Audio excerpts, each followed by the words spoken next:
Dr Jean-Marc Ricli, merci beaucoup d'être avec nous. Vous êtes directeur des risques globaux et de la résilience. On en a beaucoup parlé aujourd'hui de la résilience au sein du Centre de politique de sécurité de Genève, chercheur invité notamment au King's College de Londres, consultant auprès du Partenariat pour la paix de l'OTAN sur les défis sécuritaires émergents. Notamment, vous amenez le concept de guerre par supplétif. Vous allez nous en parler. Vous reviendrez également sur les technologies émergentes et leur impact sur la sécurité. Merci beaucoup d'être avec nous. Vous m'entendez ? Voilà, super. Merci beaucoup pour cette invitation. C'est une longue journée, donc je vais essayer de présenter des choses qui sont un peu intéressantes, j'espère, pour maintenir votre niveau d'attention. Donc, d'abord, ce que c'est que GCSP, c'est un centre qui a été formé il y a 25 ans, un peu plus, 26 maintenant, lorsque la Suisse est devenue membre du Partenariat pour la paix de l'OTAN. Et comme la Suisse ne pouvait pas contribuer par des contributions militaires, elle a créé 3 centres de recherche à Genève, dont un est le centre de politique de sécurité. Et le but de ce centre, c'est vraiment de former tout d'abord des gens qui travaillent dans les gouvernements aux problématiques de politique de sécurité, mais actuellement, on a vraiment élargi le spectre et on forme également des gens dans le domaine civil, dans les entreprises, à toutes ces problématiques-là. Le Centre de politique de sécurité n'est pas une organisation suisse, bien qu'elle soit financée en majorité par la Confédération suisse, mais on a 53 membres dans le conseil de fondation ainsi que le canton de Genève.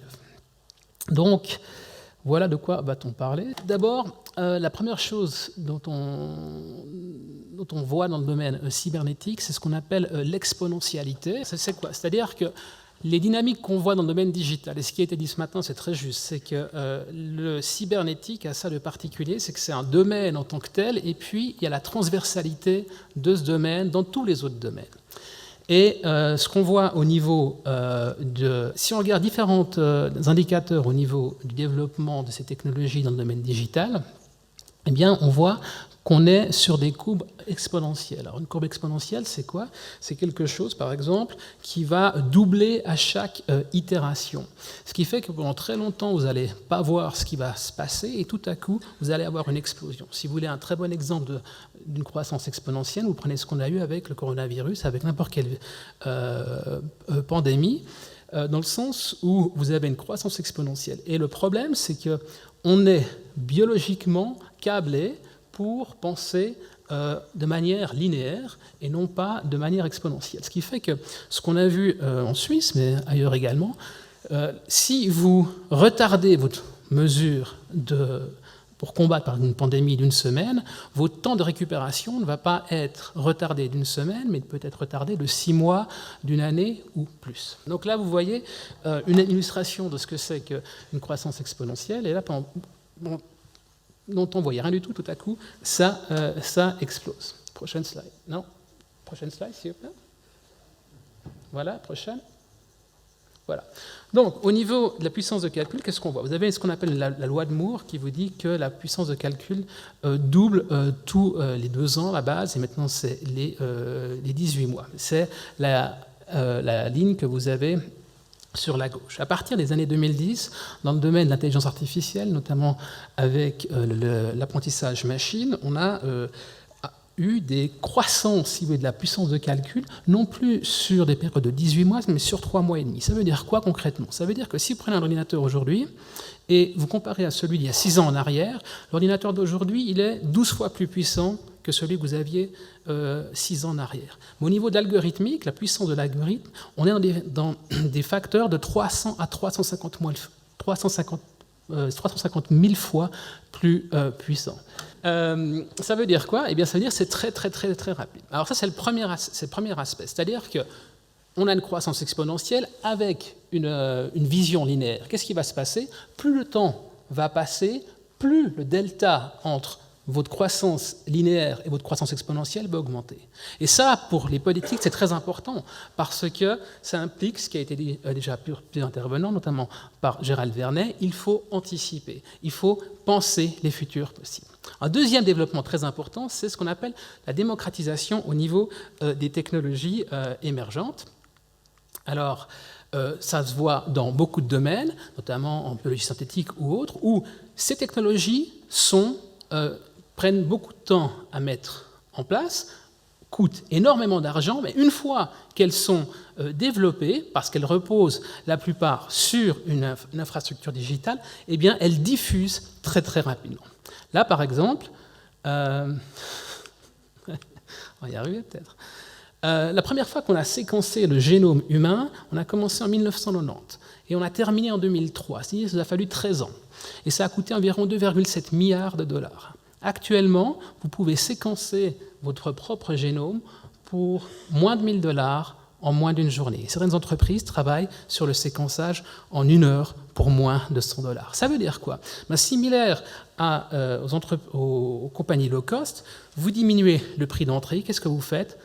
Économiquement, vous augmentez le potentiel des entrants, c'est-à-dire des consommateurs. Et c'est ce qu'on voit exactement dans le domaine de ces technologies. Ce qui fait que ces technologies deviennent de plus en plus accessibles. Et là, par exemple, vous avez le premier pistolet imprimé en résine. C'était en 2011. Alors, si vous utilisez ce pistolet, il y a de fortes chances que vous allez vous tuer parce que la balle risque de partir en arrière plutôt qu'en avant. Mais qu'est-ce qu'on a vu? À partir de quelques années après, vous avez en 2019 un terroriste qui va attaquer une synagogue à Alais. Et qu'est-ce qu'on a retrouvé dans le coffre de ce terroriste? Eh bien, on a trouvé cette arme-là, qui est un pistolet imprimé en 3D. Alors, il ne l'a pas utilisé pour cette attaque, mais le fait est qu'on fait face maintenant à des gens qui ont ce type de capacité. C'est-à-dire que maintenant, même si vous devez avoir des permis pour avoir des armes, eh bien, tout un chacun, si vous cherchez un peu comment faire, vous pouvez acquérir ce type de capacité. Et puis, on ne parle même pas des lance-grenades maintenant que vous pouvez aussi imprimer en 3D. Alors, le rôle stratégique des individus, on l'a vu déjà dans un domaine très spécifique, c'est celui de l'information. Pourquoi? Parce que l'information est dématérialisée et donc elle est facile à capturer. Et là, on a d'énormes exemples. Le plus connu probablement, c'est Edward Snowden, qui a volé à peu près l'équivalent de 70 km de camions remplis de données. Donc, vous prenez Genève, Lausanne, vous remplissez tous les camions que vous pouvez trouver, et puis c'est l'équivalent du vol de Snowden. Plus près de chez nous, Elmir Falciani a volé les données de la banque HSBC, qui après, ces données ont été transmises à des services de pays voisins qui ont mis après la pression sur la Suisse pour montrer que la Suisse pratiquait le secret bancaire et l'évasion fiscale, et ça a contribué notamment à la perte du secret bancaire. Alors, tout ça pour dire que au niveau de la guerre, qu'est-ce qu'on voit? Avec ces dynamiques, notamment ces dynamiques de démocratisation et le fait qu'on puisse avoir de plus en plus, que ces technologies sont de plus en plus accessibles, eh bien, de plus en plus, la guerre est aussi un reflet de ces évolutions sociétales. Et l'idée de ce concept de guerre par supplétif, c'est de dire que les États, mais pas seulement les États, les acteurs peuvent maintenant externaliser, si vous voulez, le fardeau de la guerre ou l'utilisation de la violence sur des substituts ou des supplétifs humains ou technologiques. Or, pour ceux qui ont fait des études stratégiques, vous avez peut-être entendu parler de la trinité de Clausewitz, donc l'idée d'un gouvernement qui est responsable pour la décision de partir en guerre, et pour cela il va mener une armée, mais cette armée est composée de conscrits, et les conscrits élisent le gouvernement, vous avez un système de check and balance. Ce qui se passe avec la guerre par supplétif, eh bien vous cassez, si vous voulez, cet équilibre, et puis vous n'avez plus de relation entre les citoyens et les supplétifs. Alors, comme je l'ai dit auparavant, ces supplétifs peuvent être des acteurs étatiques ou non étatiques, peuvent être des plateformes technologiques, et ça de plus en plus. Pourquoi? Du fait de l'autonomisation, du fait des progrès notamment dans l'intelligence artificielle, peuvent mener des moyens de guerre, que ce soit réguliers, hybrides ou autres, et ça ne veut pas dire qu'ils se substituent complètement à leur patron, mais peuvent se substituer dans certaines tâches ou certaines fonctions clés, ce qu'on appelle des fonctions de niche. Alors, l'avantage pour les États, c'est surtout la capacité de nier le fait qu'on ait utilisé des supplétifs, et ça réduit, si vous voulez, l'exposition politique, et ça réduit aussi le coût économique.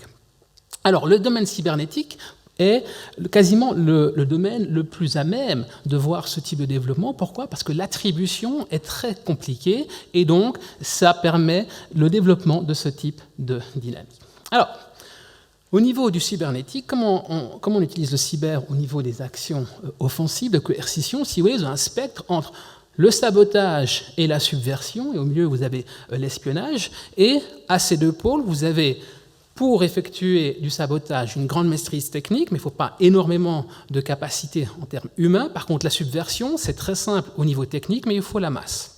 Et donc, que voit-on dans le domaine cybernétique? Puis là, on prend les exemples de ce qui se passe en Ukraine actuellement. Vous avez, au niveau du sabotage, vous avez les deux camps qui ont essayé très rapidement. Vous avez des supplétifs qui se sont agrégés à chacun des camps. Par exemple, au niveau de la Russie, vous avez un groupe de criminels ransomware, le Team Conti, qui a porté allégeance à la Russie et qui, dès le début, a dit ben voilà, si la Russie est attaquée, eh bien, on va contre-attaquer. Manque de peau pour eux, parmi leurs membres, il y avait probablement quelqu'un qui était pour l'Ukraine, et puis qu'est-ce qu'il a fait? Il a hacké toutes les données du groupe Conti, les messages, et il les a virés sur la toile.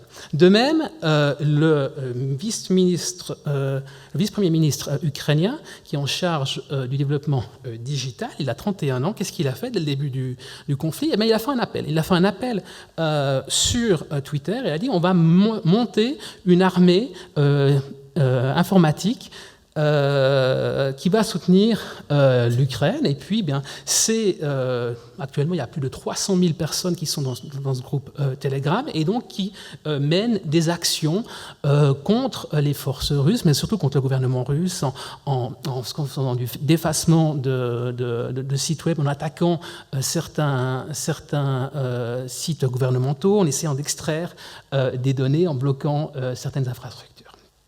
Donc là, vous avez une liste de ces différents groupes. Alors là, ce qui est intéressant, c'est qu'on a des groupes qui sont complètement hors de l'ordre de bataille, si vous voulez, des forces conventionnelles.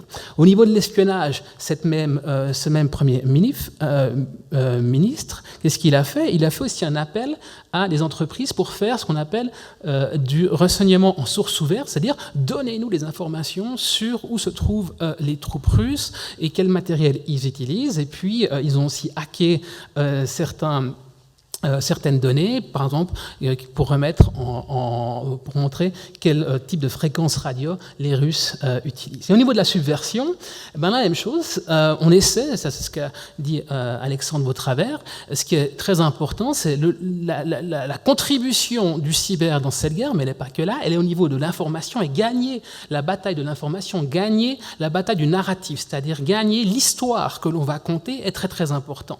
Et ça, c'est de plus en plus important dans les guerres modernes. Par exemple, si vous prenez la guerre d'Israël contre le Hezbollah en 2006, vous avez Israël qui a perdu cette guerre parce que le narratif du Hezbollah était beaucoup plus fort que celui des Israéliens. Et qu'est-ce qui s'est passé? 2 semaines en arrière, vous avez quelqu'un en Suisse ou une personne qui était en tout cas à Berne qui a pris la vidéo que vous voyez sur la droite, et c'était lorsque il y a eu 20 000 personnes à Berne qui a manifesté contre la position de la Suisse parce que c'était avant qu'elle prenne les sanctions qu'elle s'aligne sur l'Union européenne. Et qu'est-ce qu'a fait ce compte de l'armée informatique d'Ukraine? Eh bien, elle a retweeté cette vidéo en disant 20 000 personnes en Suisse manifestent contre le gouvernement qui ne veut pas prendre des sanctions contre l'Ukraine. Donc, vous voyez, c'est faire pression sur un gouvernement étranger afin qu'il y ait des buts politiques. Et puis, vous avez peut-être tous vu Anonymous qui a aussi entré dans le conflit, et notamment en hackant des webcams en Russie, puis en mettant sur les webcams ce type de message. Ce qui aussi est très intéressant, c'est le fait que ce n'est pas seulement des individus, mais c'est des entreprises. De plus en plus aussi, les grandes entreprises qui participent à cet effort en fermant l'accès de certains groupes russes ou alors en essayant de favoriser l'information pour des groupes ukrainiens. Qu'est-ce qu'on va faire? Et ça, c'est ce qu'on a actuellement. Qu'est-ce qu'on va faire avec l'intelligence artificielle? On va fusionner, si vous voulez, ces deux bornes entre maîtrise technique et mobilisation sociale.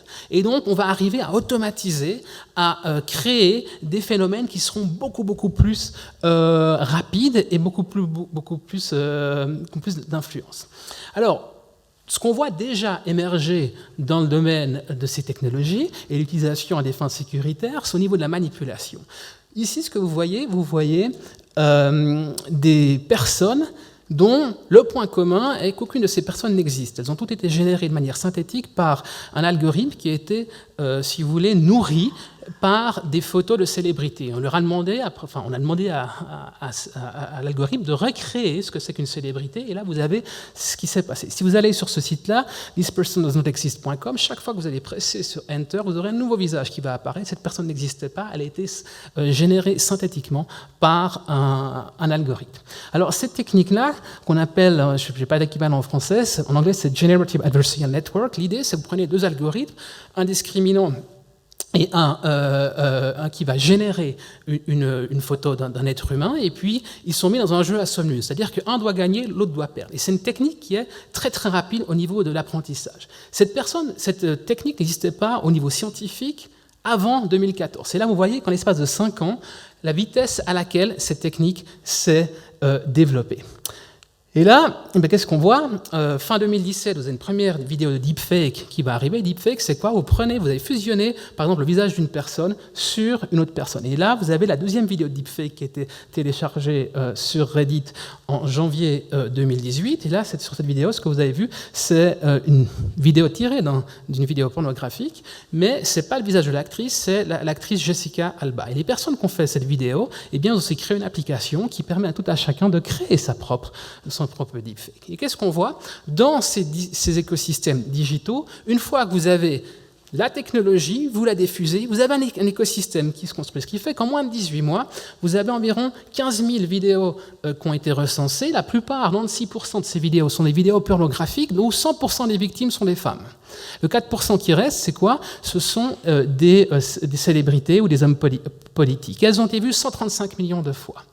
Donc là, on parle de quelque chose, une technologie qui n'existait pas au niveau scientifique avant 2014, qui n'existait pas au niveau pratique avant décembre 2017. 18 mois plus tard, vous avez les conséquences de ça. Et une fois que vous avez cet écosystème qui est créé, eh bien, vous avez toutes les dérives qui peuvent se passer. Eh bien, les petits malins, qu'est-ce qu'ils font ? Ils ont créé des applications qui s'appellent Deep Nude. Malheureusement, elles fonctionnent uniquement sur les femmes. Pourquoi ? Parce que l'algorithme a été entraîné sur des femmes. Vous prenez une photo de n'importe quelle femme, vous allez la faire passer dans l'application et vous allez recevoir une photo de cette femme qui est nue. Donc, qu'est-ce qui va se passer ?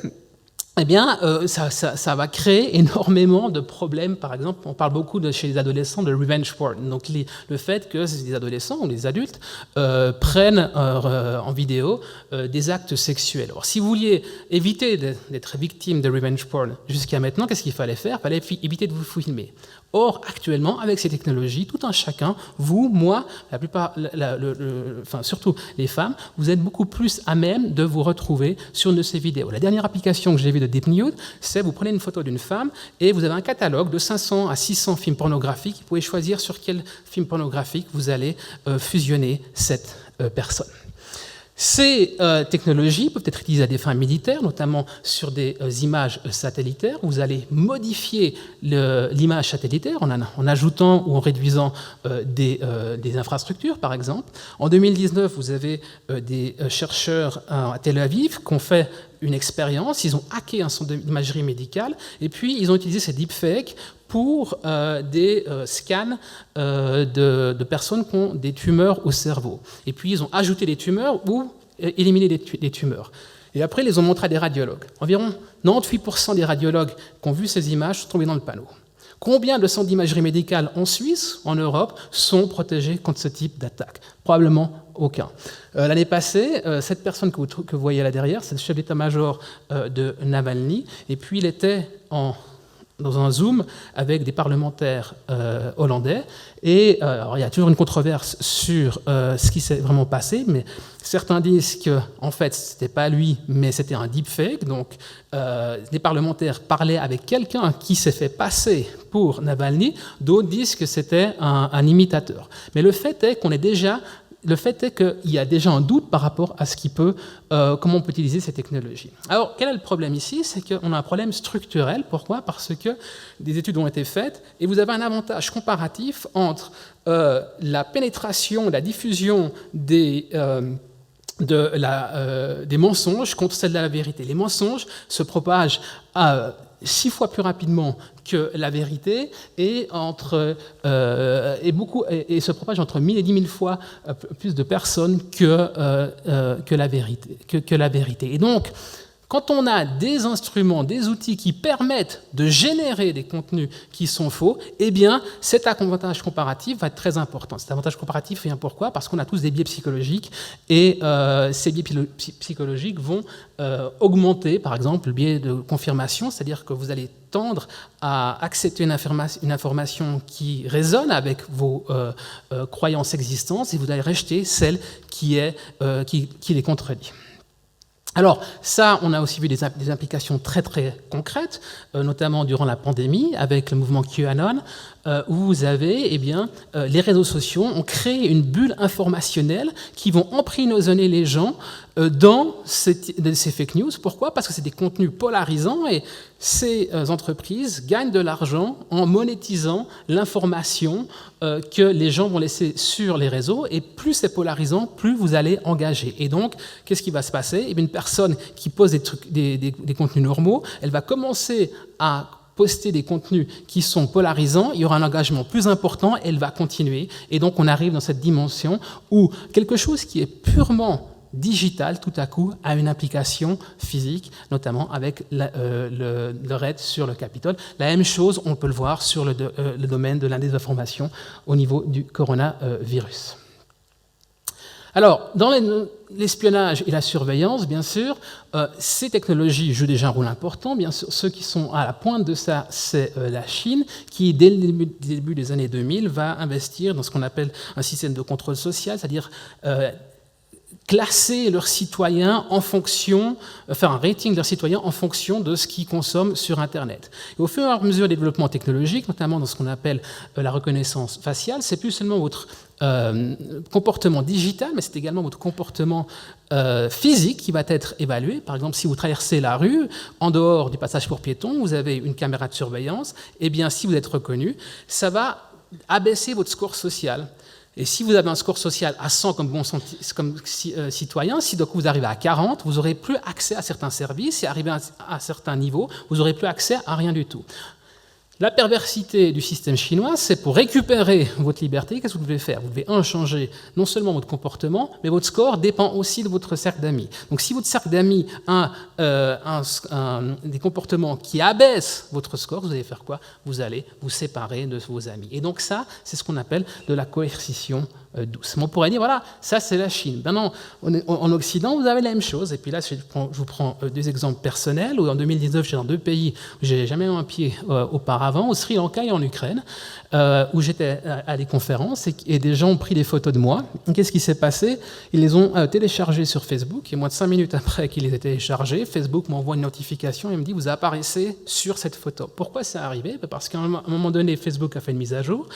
Avec la reconnaissance faciale, je n'ai pas lu les 85 pages des conditions d'utilisation, j'ai pressé OK et j'ai autorisé Facebook à faire de la reconnaissance faciale sur mon visage. Résultat des courses, maintenant pour Facebook, mon visage n'a plus aucun secret.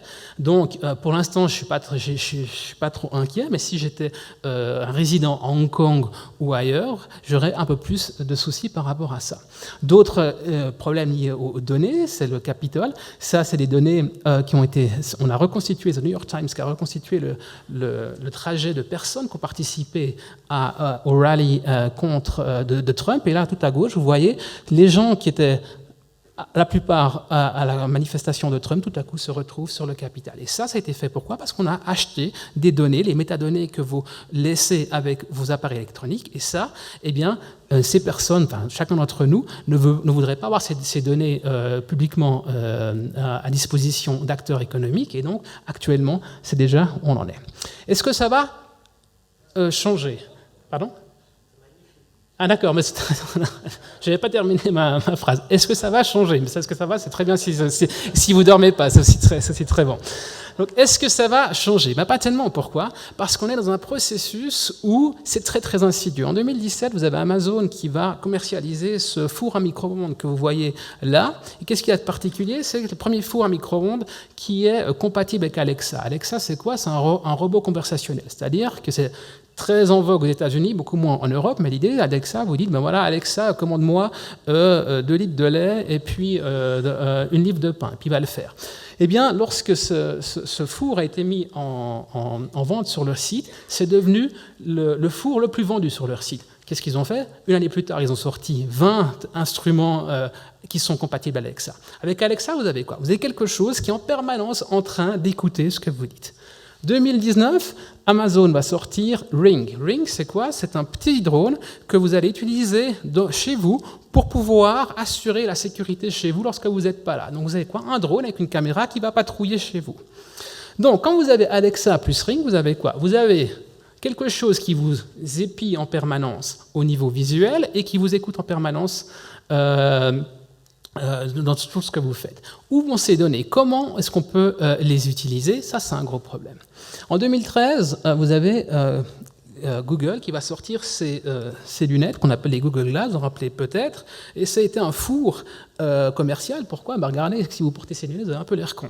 Donc ça n'a pas fonctionné. C'est comme le Segway, cette machine qui vous permet une espèce de véhicule à 2 roues qui vous permet de vous déplacer, mais lorsque vous êtes dessus, vous avez vraiment l'air con, et donc ça n'a pas fonctionné au niveau commercial. L'année passée, qu'est-ce qui s'est passé? Vous avez Ray-Ban qui s'est associé avec Facebook, on crée des e-glasses, donc vous avez une petite caméra que vous allez actionner en touchant sur les branches, et donc maintenant vous pouvez enregistrer en permanence ce qui va se passer, télécharger sur Facebook. Donc qu'est-ce qu'on voit? On voit que plus on avance, plus on va créer des données, et ces données-là, de moins en moins, on a le contrôle sur ces données. Vous avez une entreprise, Clearview AI, aux États-Unis, qui a créé une application qui permet de prendre une photo de n'importe qui, vous la passez dans l'application, qu'est-ce qui va se passer? Vous saurez qui est cette personne. Ils ont récolté toutes les données qu'ils pouvaient, les photos qu'ils pouvaient avoir sur Internet. Ils en ont récolté 3 milliards. La base de données du FBI, c'est 700 millions de photos. 3 milliards, une start-up. Maintenant, leur but, c'est de récolter 500 milliards de photos. Une fois que vous avez ça, vous avez des problèmes au niveau de la confidentialité et autres, et ça a touché la Suisse. Pourquoi? Parce que l'année passée, vous avez un policier de Saint-Gall ou Turgovie et de Zurich, de Saint-Gall et de Zurich, qui ont, à titre personnel, téléchargé cette application, l'ont utilisée. Le problème, c'est qu'il n'y a aucune base légale en Suisse pour régler ce type de problématique. Alors, vous avez peut-être entendu beaucoup sur ce qui se passe de Facebook, qui a changé son nom en Meta. Pourquoi? Parce que Meta, pour créer un métaverse, et métaverse, c'est quoi? C'est l'idée de créer un environnement virtuel immersif qui va remplacer ce qu'on vit actuellement. Donc, l'idée, c'est que dans le futur, pas dans le futur, mais on pourra assister à cette conférence, avoir des interactions entre nous qui vont ressembler aux interactions physiques, parce que d'abord, on va reconstituer en 3D, en réalité augmentée, ce qui va se passer, mais de plus en plus, on aura des capteurs haptiques qui vont vous permettre de reconstituer, par exemple, le toucher, l'odorat et autres. Et donc, on va créer un monde virtuel. Le problème de ça, eh bien, là, énormément, mais on a commencé déjà à les voir. C'est par exemple une femme qui s'est fait entourer de 4 hommes et qui ont commencé à la toucher, et certains à même se masturber autour d'elle. Eh bien, elle l'a ressenti comme un viol. Est-ce qu'un avatar peut être violé? C'est une question que l'on doit poser et que l'on doit poser maintenant parce que ces problèmes sont là. Lorsque vous allez vivre 12 heures, 14 heures dans un environnement virtuel, quelle sera votre relation à l'altérité, à l'autre, à votre famille, aux institutions? Quelle est la légitimité que vous allez encore trouver? Toutes ces questions-là doivent être posées maintenant. Et si vous voulez en savoir plus sur ça, dans 2 semaines, on publie une publication sur les applications sécuritaires du métaverse. Vous pourrez télécharger gratuitement sur le site du GCSP. Je vais terminer par l'évolutivité, c'est-à-dire en anglais la scalability. La guerre en est ça. L'idée, eh bien, c'est que de plus en plus, on est capable de prendre des unités indépendantes, les mettre ensemble, et l'idée, c'est de créer l'agrégation de ces unités, va créer quelque chose, un tout, dont l'intelligence collective sera supérieure à l'agrégation de chaque intelligence. Alors là, vous avez quasiment le record du monde de nombre de drones qui ont été fait voler en même temps, environ 3500, c'est l'année passée. C'est l'année passée, c'était en Chine, où vous avez la marque Genesis qui voulait rentrer dans le marché chinois. Mais ce type de fonctionnement est aussi traduit au niveau militaire, ce qu'on appelle les essaims robotiques. Et l'avantage, c'est qu'ils combinent la masse, la puissance de feu, la vitesse et la concentration des forces. On commence déjà à voir des premiers essaims, notamment l'État islamique en 2017 a utilisé des drones que vous pouvez acheter chez Interdiscount ou chez FUS. On remplace la petite caméra par un petit pod qui contient une grenade à main. Et durant la bataille de Mossoul, jusqu'à 30 soldats irakiens perdaient la vie chaque semaine. Ce qui est assez remarquable là-dedans, c'est quoi? C'est que c'est la première fois qu'un groupe non étatique a réussi à avoir un avantage tactique au niveau aérien sur un acteur étatique. Et depuis, qu'est-ce qu'on voit? On voit une prolifération de ces drones armés.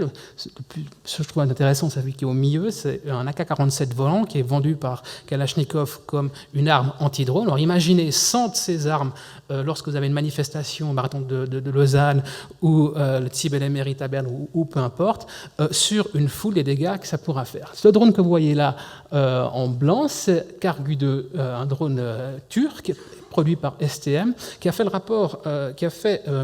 objet d'un rapport de l'ONU l'année passée, parce qu'on a cru que c'est la première fois qu'un drone avait tué un être humain de manière autonome durant la guerre en Libye. Or, ce n'est pas le cas. Mais le fait qu'on commence déjà à s'y intéresser vous doit être une indication comme quoi, eh bien, on va à un moment donné y arriver. On a parlé beaucoup de drones armés, notamment ce drone en bas à gauche, c'est le TB2 Taimaktar turc qui est utilisé ici en Ukraine, et vous voyez qu'il fait des dégâts assez importants, mais celui qui est le plus intéressant, c'est celui en haut, c'est le Harab, c'est un drone israélien qui a été utilisé dans la guerre au Karabakh en 2020, et puis c'est à peu près ce qui arrive, c'est ce qu'on appelle une munition rôdeuse, loitering munition, donc on va l'envoyer sur une zone géographique, et à un moment donné, elle va se loquer sur un faisceau d'un radar, et puis de manière totalement indépendante, elle va plonger et elle va détruire. Pour ceux qui ont vu des films de la Deuxième Guerre mondiale avec les Stuka, vous avez entendu le bruit aussi, ce que ça fait. Alors, au niveau cybernétique, qu'est-ce qu'on voit? On voit que ces essaims pourraient devenir une réalité, notamment ce qu'on appelle des hive nets. Donc l'idée, c'est qu'on va agréger des bots, et ils seront capables de développer une conscience collective qui va permettre d'avoir, de créer ces capacités cybernétique. Dernière chose que je vais mentionner, c'est qu'il ne faut pas seulement se focaliser sur ce qu'on voit maintenant dans l'intelligence artificielle, mais c'est sur des différentes technologies émergentes. On a parlé de cryptographie ce matin, d'informatique quantique, et que voit-on? Eh bien, on voit que de plus en plus ces technologies tendent à converger, notamment dans le domaine des neurosciences et de l'intelligence artificielle. Cette personne-là, c'est en 2015, une expérience faite par la DARPA, est quadriplégique. Elle ne peut pas bouger aucun de ses membres. On lui a mis des capteurs sur le cerveau, et après une demi-heure d'entraînement, elle a été capable de voler uniquement par la pensée le F-35. Le F-35, l'avion que la Suisse va acquérir. 2 ans plus tard, on a recommencé cette expérience avec une personne quadriplégique, un homme, et il a pu voler uniquement par la pensée 3 F-35. Donc tout ça pour dire qu'on est en train d'évoluer, et où on évolue dans ce domaine-là, ce n'est pas au niveau des gouvernements où on met le plus de ressources, mais souvent dans le domaine des entreprises privées. Si vous voulez en savoir plus, vous pouvez aussi lire ça. Ce que je veux dire ici, c'est important, c'est qu'actuellement, on est dans cette réalité digitale. Vous avez tous votre appareil portable et vous interagissez avec. On arrive gentiment dans la réalité augmentée et les métavers. Demain, on sera sur les interfaces cerveau-machine, donc lier votre cerveau à la machine. Et le rêve des transhumanistes, c'est quoi? Eh bien, c'est de pouvoir télécharger votre cerveau, votre conscience sur la toile, afin de pouvoir avoir la vie éternelle. Alors, ça paraît complètement science-fiction, complètement fou, mais il faut voir que dans cette idéologie-là, vous avez Sergey Brin, le cofondateur de Google, Peter Thiel, un des plus grands investisseurs de la Silicon Valley, Jeff Bezos, sont tous des transhumanistes. Et leur idée, c'est vraiment la vie éternelle, et ils mettent beaucoup de moyens actuellement pour arriver à ce type de développement. Donc pour conclure, on est dans un environnement assez intéressant. Pourquoi? Parce que ce qui a été mentionné par Alexandre Vautrabert par rapport aux guerres traditionnelles, cette dimension, elle existe toujours et elle ne va pas disparaître. Mais ce qu'on voit, c'est que l'environnement se complexifie. Pourquoi? Parce que vous avez beaucoup plus d'entrants dans ce marché sécuritaire et de l'utilisation de la violence, notamment à cause de la démocratisation, ce qui fait que l'image de la menace devient de plus en plus complexe, et le fait que l'on digitalise de plus en plus, c'est-à-dire qu'on fait quoi? On traduit le modèle physique en quelque chose de digital, et bien de plus en plus, ça va créer des ports d'entrée. Ceux qui travaillent en cybersécurité appellent ça, on augmente la surface d'attaque. Si vous avez des questions, ou vous pouvez me suivre sur Twitter, où vous avez aussi mes coordonnées. Je pense qu'on va s'arrêter là. Je vous remercie beaucoup.